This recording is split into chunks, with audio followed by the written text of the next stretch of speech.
A gente já vira a página e aí eu vou falar com você que é o seguinte: o Ministério Público do Paraná, por meio da 14ª Promotoria de Justiça de Maringá, publicou uma portaria em que pede esclarecimentos através de um inquérito civil ao município de Maringá, à prefeitura aqui do município, ao Corpo de Bombeiros e também ao Conselho Municipal dos Direitos dos Idosos sobre as condições da unidade de acolhimento de longa permanência.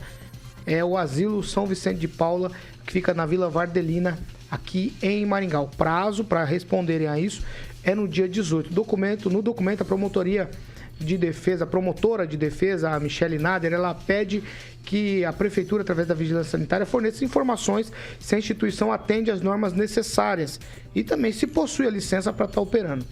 A diretoria de fiscalização, a promotora quer saber o seguinte: que se sejam tomadas providências com documentação anexada quanto às condições físicas da unidade, se o local está dentro das normas lá da vigilância sanitária. E ao Corpo de Bombeiros, o inquérito pede se a instituição se encontra regular quanto às normas de combate a incêndio e desastre, e também que aponte as providências que têm que ser tomadas lá caso a situação esteja irregular. Edivaldo Magro, eu me lembro das tuas primeiras participações aqui nas nossas edições das 7 da manhã. O tema que estava em voga era justamente o asilo, que era lá o pessoal da igreja, né? Os freis, eu acho. Eram freis, não me lembro exatamente se eram freis. São Vicente de Paula, isso, né? eram cuidados pela igreja. Isso, não, mas eles estavam 40 anos ali. Eles estavam deixando e a prefeitura assumindo. Nós falamos muito disso. Por causa de pressão, de exigência. Quer dizer, nós estamos há um ano, a gente continua falando de problemas com o asilo aqui de Maringá, e agora a promotora Michele Nader aí quer saber o que acontece por lá com a parte física da instituição. Pois é, deve ter partido de alguma base essa movimentação do Ministério Público, né? Para mim não ficou muito claro, Paulo, da onde partiu essas considerações, essas exigências. Isso de ficar exigindo licenças, esse tipo de demandas que se cria no Ministério Público, se esquece de olhar para esses abrigos de idosos, né? Que é chamado de asilo, muito erroneamente. Asilo fica como se fosse colocado lá, empurrado, e essa é a verdade, o Estado trabalha dessa forma. Desde que o asilo, né, infelizmente eu tenho que usar essa expressão, desde que o local foi assumido pela prefeitura, eu não tenho mais informações a respeito se aquilo está funcionando corretamente, é de se supor que esteja. Eu ajudei muito o asilo, tive muitas circunstâncias lá, as pessoas são deixadas pelos filhos, e a maior reclamação Não, desculpa, Paulo. Eu lembro de um episódio que eu tive lá e tinha um senhor de idade, perto dos seus 85 anos, ele olhou para mim após um abraço e disse que... Eu falei, pô, o que você sente falta? Ele falou assim, do meu filho. Mais de 30 anos que eu não vejo, simplesmente foi abandonado. Aí outros velhinhos ali que estavam ao redor narraram a mesma coisa. É muito difícil o Estado cuidar disso, porque nós não temos uma cultura nesse país, a cultura de cuidar dos nossos idosos, nossos pais. Eles são empurrados para esses abrigos, aí o Estado tem que assumir essa condição, mas o Estado tem que proporcionar as condições físicas, condições adequadas para que esses idosos tenham um final de vida justo, sabe? Mas a gente tem que começar a cobrar de nós mesmos, né? De cada cidadão, esse cuidado, sabe? Com nossos idosos, né? Mamãe fez 90 anos recentemente, domingo vamos fazer uma festa com ela, é cercada de todo carinho, principalmente pela minha irmã, que cuida muito bem dela. E lá é um ambiente que acho que todo mundo tem que visitar um pouquinho para entender o destino de cada um. E eu me emociono muito porque, sei lá, talvez estou ficando velho também, eu espero não ter que ir para um asilo, né? Mas eu só espero que as decisões tomadas anteriormente, quando se cria essa confusão, que está faltando uma licença tal, está faltando uma coisa tal, e a sociedade simplesmente depois passa e pode fechar o asilo, pode fechar uma instituição, pode ocorrer de ser decretado, parece que foi decretado até o fechamento do asilo. E para onde vão esses idosos? Eles não têm para onde ir. E cada vez mais a gente está envelhecendo, e cada vez mais temos os problemas aumentando.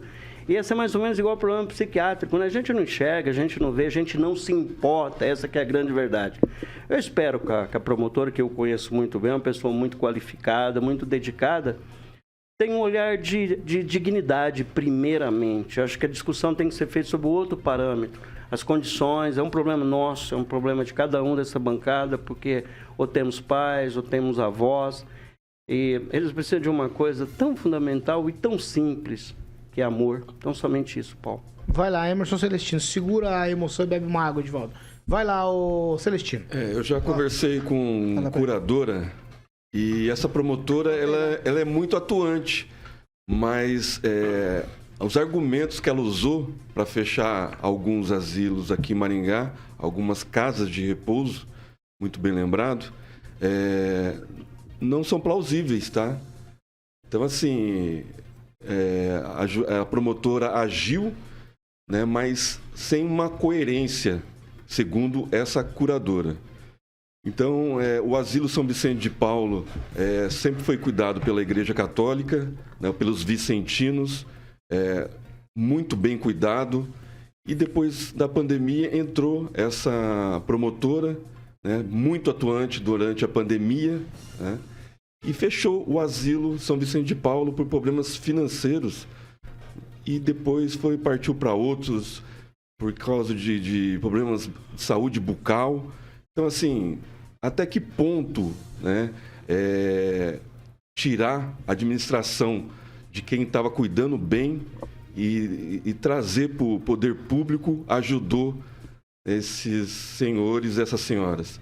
Então, fica a minha indagação e a gente ouvir mais as pessoas que cuidam dessas pessoas, né, que estão no asilos e menos a justiça, porque nem sempre a justiça está do lado certo. Francês, eu já entrevistei a promotora Michele Nader e, assim, a minha impressão da promotora é de uma pessoa bastante coerente, competente. Não quero colocar de maneira nenhuma em xeque o trabalho dela, pelo contrário, eu acho que o promotor público tem que escafunchar mesmo, tem que ir lá, querer saber, tá tudo bem com as paredes, mas tá tudo bem com as pessoas. Aí o Edivaldo tem toda a razão. O Emerson fez as ponderações dele, mas eu acho que a promotoria, nesse caso, ela que é promotora exatamente disso, ela é promotora de defesa dos direitos do idoso e da pessoa com deficiência, certo? E aí, eu não sei, mas ela tem que procurar pelo em ovo mesmo, porque se você largar a corda solta, o Edivaldo tem razão, aí a gente abandona de vez. Com certeza isso ficou muito evidente durante a pandemia, onde o Covid-19 se propagava como incêndio nos asilos de idosos, né? Praticamente depósitos de idosos, justamente por falta de cuidado. Então, a Covid serviu para mostrar como o tratamento não é feito dentro dos parâmetros certos. E o Asilo São Vicente de Paulo, na verdade, ele teve um problema com a sociedade que eu administrava e a prefeitura acabou assumindo, de certa forma, um abacaxi e está tocando, né? Assim como... eu vou te dar um exemplo. Tem uma senhora que tem 150 cachorros em casa, né? Aí eu falo para o pessoal da prefeitura, vocês não vão lá, não tomam os cachorros? Francês, nós não temos onde colocar os cachorros. Então a gente deixa, vai subsidiando, vai tocando. Agora, no caso, então, especificamente aqui da promotora, ela, ao invés de agir duramente, ela vai, tipo assim, especulando, né? Então, tipo Exato. assim, vê os bombeiros, tá tocando numa boa, mas ao mesmo tempo com uma força organizada, né? Com relação a isso. Para que se corrija os problemas e que não venha de repente, atacar a vida das pessoas. Com relação a idosos, deixa eu falar duas historinhas. O Edivaldo me emocionou também. Eu morava no orfanato em Marília e aos domingos vinha uma senhora que eu nunca vou lembrar, não vou saber o nome dela, né? Ela vinha, me dava balinha e me contava história. Me dava balinha, eu só ali vendo o abastecimento das balinhas, né? Então ela era muito idosa. E talvez ela fosse sozinha e eu também era sozinho. Então, a gente se alimentava, né, ali, com essa amizade de domingo. E um dia que eu estava no pesqueiro, eu achei muito bacana. Parei do lado de um rapaz, o rapaz pescando, e um senhor de idade sentado do lado dele, comprou sanduíche, guaraná, o senhor comendo o sanduíche ali. Aí ele escava, jogava, o homem pescando, às vezes o homem pegava peixinho, mas o homem não falava nada. Eu falei, é seu avô? Falou, não. Teu pai não. Eu falei assim, mas ele não fala quase, né? Ele falou, ele é o jeito dele mesmo assim. Falou, mas é teu avô? Falou, não. É cada vez que eu venho pescar, eu passo no asilo e pego um dos idosos, que eles gostam de pescar. E eu trago comigo para pescar. Depois vai e devolve lá. Exemplo sensacional. Né? Vamos lá. Ô, professor Itamar, pelo adiantado da hora, eu vou dar 1 minuto para o senhor nesse tema aí. Bom, uma coisa interessante observar é que na nossa sociedade, devido a uma questão ideológica também, é a mesma lá do crime, é a mesma questão que perpassa, nós terceirizamos as responsabilidades dos filhos, que os filhos já não é mais responsabilidade dos pais, é do Estado, não é? O Estado, inclusive, quer tomar os filhos dos pais, e também terceirizamos a responsabilidade pelos idosos. E aí dá nisso, né? Dá nisso. Então, o importante é lembrar que é preciso, primeiramente, retomar a responsabilidade de cada um com seus filhos e com seus idosos.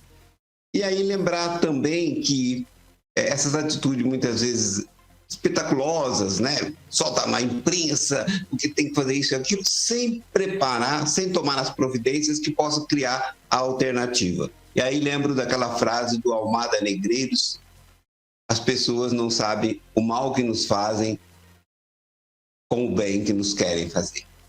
É isso, Paulo.